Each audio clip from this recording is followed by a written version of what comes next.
Hello everyone, আসসালামু আলাইকুম। Welcome to my new another video. সবাই কেমন আছেন? আশা করি ভালো আছেন। আজকে আমি সকাল থেকে ভিডিওটা শুরু করলাম।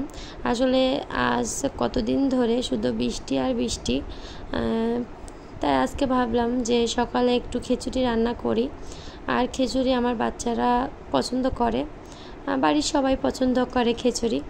তাই সকালে আমি খুবই সাধারণভাবে খিচুড়িটা রান্না করব।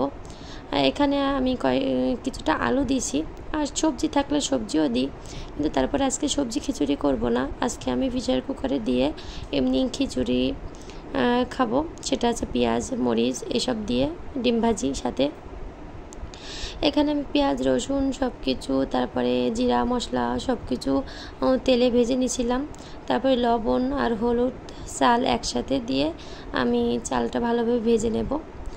আমি এভাবে করে খিচুড়ি রান্না করি। এক একজন এক এক রকম করে রান্না করে।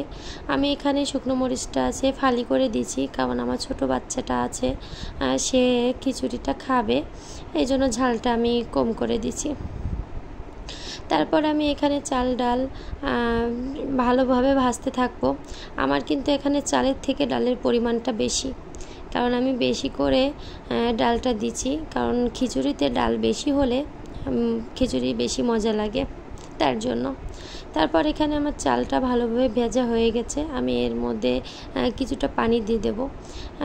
পানিটা কিছুটা বলতে যাতে সিদ্ধ হয়ে যায়, বেশি নরমও না বা বেশি শক্তও না।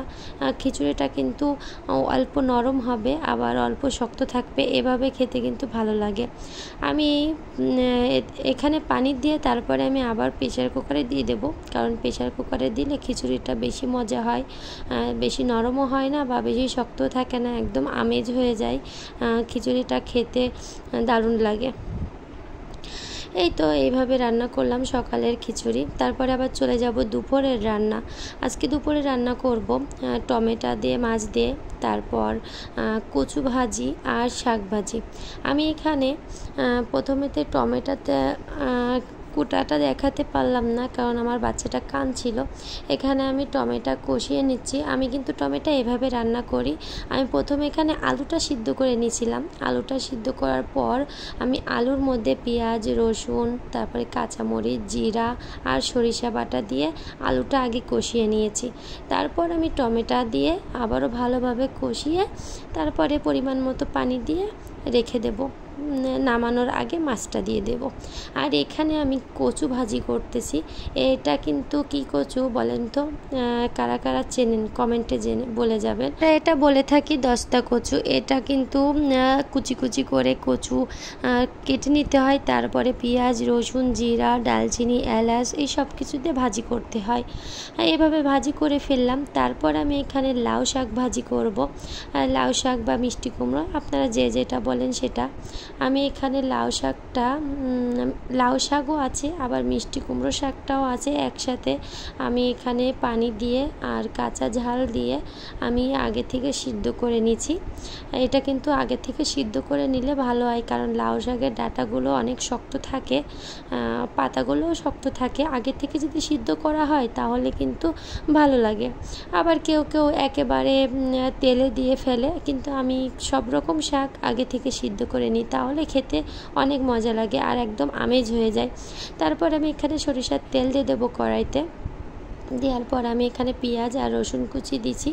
আসলে শাক ভাজিতে কিন্তু পেঁয়াজের থেকে রসুনের পরিমাণটা বেশি দিলে শাক ভাজির টেস্টটা দ্বিগুণ পাওয়া যায়, কারণ পেঁয়াজের থেকে রসুনটা বেশি মনে হয় ভালো, কারণ এটা আমার মা আমার দাদি বলতো, তাই আর কি।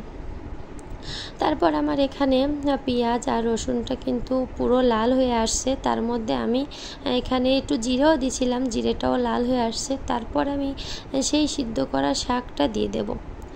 আমি এখানে সেই সিদ্ধ করা শাকটা দিয়ে ভালোভাবে নাড়তে থাকবো, যাতে শাকের মধ্যে পুরোটা মশলাগুলো যায়, তেল যায় লবণ যায় সব কিছু ভালোভাবে যায়। তার জন্য আমি ভালোভাবে শাকটা মিশাতে থাকবো। এই তো আজকে এই পর্যন্ত। এটা দিয়ে আমার দুপুরের খাওয়া দাওয়া হলো, রাতে অন্য কিছু করব। আজকে পর্যন্ত। আর আমার ভিডিওটা যে আপনাদের কাছে ভালো লাগে তাহলে আমার পেজটা ফলো করবেন আর সাবস্ক্রাইব করবেন। সবাই ভালো থাকবেন, সুস্থ থাকবেন। আল্লাহ হাফেজ। আসসালামু আলাইকুম।